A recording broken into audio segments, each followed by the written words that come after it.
Hello, everyone. This is Dr. Wanda Farrell, the founder of CSTGIA, bringing you Cyber Resilience 2025, Week 30. Our theme tonight is the human factor reimagined, behavioral cyber risk in the AI age. Today, we're going to talk about how reframing human error as a design challenge, not a flaw, and explore how behavioral science, cognitive overload, and AI-enabled decision environments are reshaping insider risk, phishing resilience, and digital hygiene across the workforce. So our opening thought for tonight is it's not the weakest link that causes the biggest issue. It's the most overloaded one. In 2025, the biggest cyber risk oftentimes isn't a zero-day exploit. It's the hit the wall, tired analyst skipping MFA, the overwhelmed team clicking a deepfake invoice, or the unaware staffer shadow launching a Gen AI chatbot. The human factor hasn't disappeared. It's just been refracted through new stressors, technology, and trust gaps. So let's move beyond user error and look at this through the lens of behavioral risk by design. We need to start by acknowledging a very hard truth, and that's over 80% of security breaches can be traced back to human error, according to nearly every industry report. And yet we keep trying to train the error out of people instead of understanding why it happens. Phishing clicks, weak passwords, misconfigured settings. These aren't just mistakes. They're symptoms of a cognitive overload, ambiguous interfaces, and let's face it, a growing disconnect between security policies and real-world human behavior. In the past, we called this the human factor, oftentimes with the sigh. But today, with AI and behavioral science, we have a chance to rethink this paradigm entirely. So instead of blaming the user, smart organizations are rethinking three different areas. Cognitive bandwidth. How many tools, alerts, and rules can one brain juggle? Mental models. Does your team even understand why certain behaviors matter, or are they just following scripts? Security friction. Are controls enabling security, or are they really creating risky workarounds? The truth is, humans don't fail. Our systems are failing our humans. So the rise of generative AI is a double-edged sword. We can look at it, is it an amplifier or is it an antidote? On one hand, it's fueling sophisticated social engineering attacks. Think deepfakes, hyper-personalized phishing, and AI-crafted malware. These aren't just technical attacks. They're psychological ones, designed to exploit attention, urgency, and trust. On the other hand, AI gives us powerful tools to fight back with, but only if we rethink how we deploy it.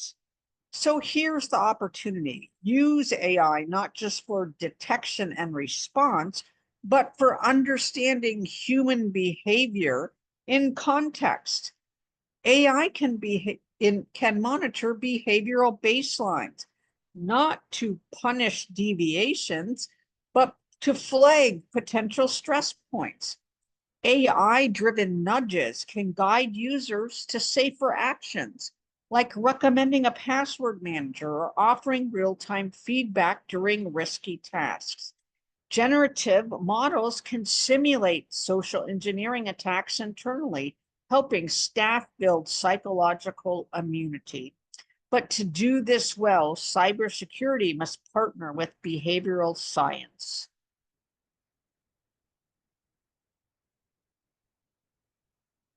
So what are the trends driving human-centric cyber risk? Again, we talked about generative AI and its potential for misuse at the edge. Employees deploying AI tools with little understanding of prompt injection, hallucinations, or data leakage. Deep fake driven phishing. Real-time voice cloning and spoofed calendar invites equals high trust impersonation attacks. Security fatigue, alert fatigue, tool overload, and endless training create disengagement, even among tech-savvy staff. And cognitive load as an attack surface. Adversaries exploit moments of stress, distraction, or uncertainty, not just technical gaps. And lastly, insider risk that's reframed, not always malicious, oftentimes well-intentioned and completely unaware, blissfully unaware sometimes. So behavioral drift over time is the real danger. What behavioral science can tell us? We now know from research in cognitive psychology and behavioral economics that people don't always make rational decisions, especially under stress or fatigue. So some key insights: bounded rationality. People make the best decisions they can with the information and time that they have. Cognitive load matters because too many alerts, policies, or apps lead to security fatigue. Framing effects, how we present choices matters. A security prompt that feels optional won't drive compliance. One that emphasizes team protection might. And lastly, reward loops. People adopt secure behaviors when they feel immediate benefit, not abstract risk reduction. So the real question is, how do we design security systems that account for these realities? So we can design for behavior, not just policy, by replacing awareness training with some special types of activities that will help us move forward. Micro experiments, test user responses in live simulations, e.g. phishing as a service. Gamified nudges, real-time feedback during risky behavior like unencrypted file shares. Behavioral personas, profile staff roles by risk habits, not just job titles. And trust signals, build dashboards that reinforce shared accountability, not shame. So let's look at behavioral cyber risk as a practice. If we look at 3 real-world applications where organizations are reimagining the human factor, we find adaptive authentication based on stress signals. We find behavioral segmentation. And again, we find just-in-time micro training. So in the adaptive authentication area, a global finance firm implemented passive monitoring to detect stress signals like typing speed and error frequency during login attempts. When anomalies appeared, the system adjusted authentication requirements dynamically, balancing user experience and security. In the behavioral segmentation area, instead of a one-size-fits-all training, a healthcare organization grouped users into behavior-based personas, risk avoiders, convenience seekers, and compliance skeptics, and tailored interventions accordingly. Click rates on phishing tests dropped by 38%. And in the area of just-in-time micro training, A tech startup replaced their annual training with 60-second lessons triggered by risky behavior. If someone attempted to download software from an untrusted source, they got a 1-minute explainer on endpoint risk. Engagement rose by 200%. These examples aren't about more training. They're about making smarter training environments and helping us learn in real time. So how can we amplify that? This is really to rethink human AI interaction in security, because humans are no longer alone in the decision loops, and hybrid defense requires explainable AI. Staff must trust but not blindly follow automated security decisions.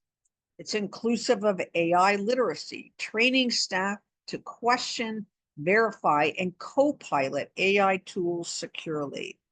To mirror moments, use AI feedback to surface and challenge risky habits gently. Your AI assistant can spot the anomaly, but only if you know if it's normal weird or red flag weird. So how do we structure this partnership between humans and AI? Well, a 3-layer simple model is preventative design, proactive coaching, and participatory governance. We can build systems that assume imperfection and reduce the chance of error, i.e. default MFA, auto logouts, decision hygiene. We can use AI to provide behavioral nudges, friction at the decision points, and feedback loops. And in the area of participatory governance, we can involve employees in shaping security policies. Let them report usability friction or risky workarounds anonymously or in real time as you're designing and fielding the policies and other governance entities. This isn't about surveillance, it's about support. People want to do the right thing, but the system has to help them get there. So in our future outlook, we need to look at what's coming next. Looking ahead, we see 3 major shifts that are headed our way. Neuroadaptive security, where interfaces respond to user stress or cognitive state, like a voice tremor or rapid eye movement. Digital twin personas, where simulated user models can stress test new tools or policies before rollout. And behavioral risk scores, where personalized security risk profiles are updated dynamically, like credit scores. These innovations will only work if trust is at the center. Transparency about how data is collected and used is non-negotiable and extremely important. So our reflection challenge on this session is: what security behavior frustrates you the most in your team? Why does it keep occurring? Have you ever bypassed a policy just this once? And what was the friction that ultimately made you take that action? Where in your organization might the human factor still be treated as a flaw to fix rather than a variable to design around? How could AI be used not just to stop bad behavior, but to support good decisions in real time? And what might your security culture looks like if every team member felt seen, supported, and trusted? So our action challenge is to host a behavioral risk sprint this month. Invite 5 members of staff from non-security roles. Have them list what cyber habits feel confusing, annoying, or unnecessary. Design a better nudge, alert, or support tool. Present this to your leadership. with the goal of reducing one friction point without further compromising security as soon as you can. In the AI age, cybersecurity isn't just a technical challenge, it's a human one. The future belongs to those who can weave together behavioral insight and machine intelligence. And the human factor, it's not your weakest link, it's your greatest leverage point. So in the AI age, human error doesn't vanish, it just evolves. And so must our approach.